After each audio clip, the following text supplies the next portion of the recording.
Hello, I'm Doom District. I'm back. I'm reviewing my MOC Lodestone, Toe of Magnetism. I'm sure all two of you are really excited that I'm back and doing a review again. I'm in a different location. Well, I'm in the same room, but I'm recording on a different background.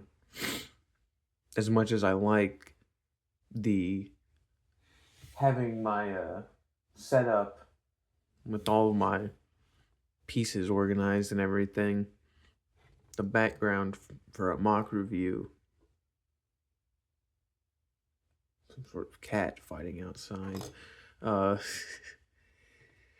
the background, having all the pieces and stuff in the drawers, the organizers for the background, it's a little bit busy. So it's a weird sound they're making out there. So I decided to do it against just on my regular desk. It's got a white wall for the background and it's a pretty plain desktop. So I think it'll be better here. And I'll get into it now.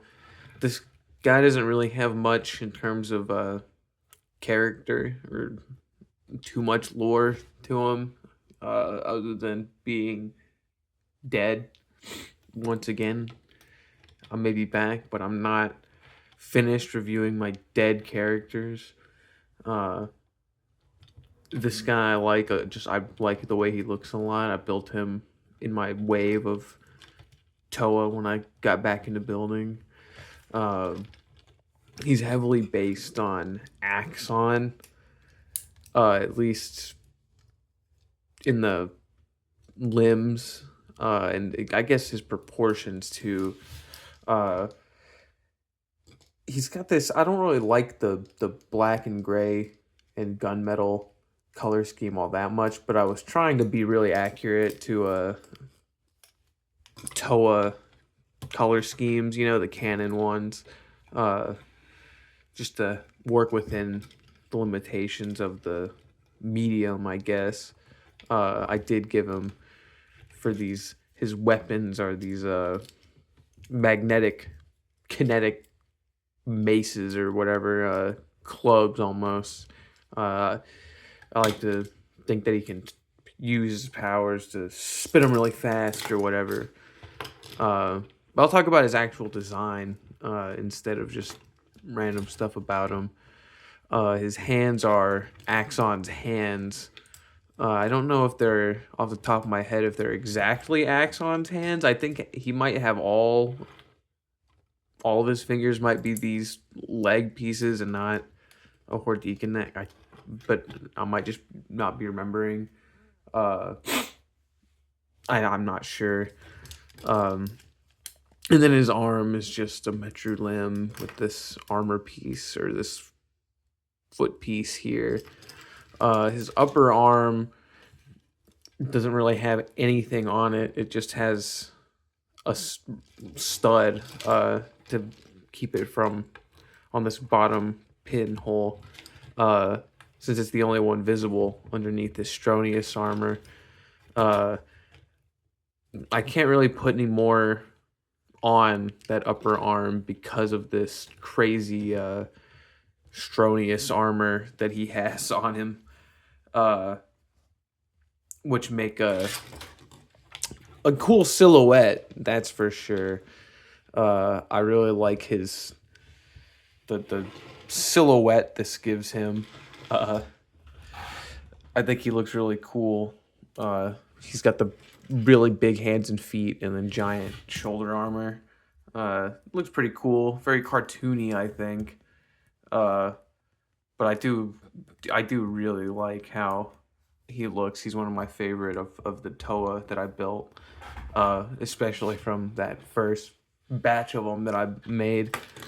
He used to have, I've pilfered him for pieces here and there, but he's still honestly about 99%, maybe 95% still original to what I built them, to how I built them, because I've filled in and changed them around a tiny bit from the actual post of him, which I'll probably use for the thumbnail. So he'll look a little different. He used to have pistons. Back here you can see where they would have gone, but I needed the pistons for a character that actually needed pistons for support. He doesn't need pistons for support.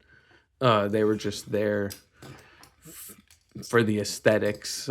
He looks pretty big and imposing just because of his proportions, but he's about the same height as any other Toa. If anything, he's actually kind of short. Maybe not short. He's very normal sized. He's very normal height for my Toa, but I guess because he's so bulky and wide too, it makes him look a little bit shorter. But yeah, he's mostly the black and gray. I did give him a little bit of this gunmetal. I like the way I distributed the gunmetal, where it's only on his like body. He has like this chest armor. Underneath here, I have this. It's like a slicer foot. I think that's what that slicer piece is. Technic piece. And then the gunmetal Kalma foot, and then another one of these feet. So he's got the 3 of them, and I feel like it looks like a good armoring motif, I guess. I also really like how the shaping works of this back armor here.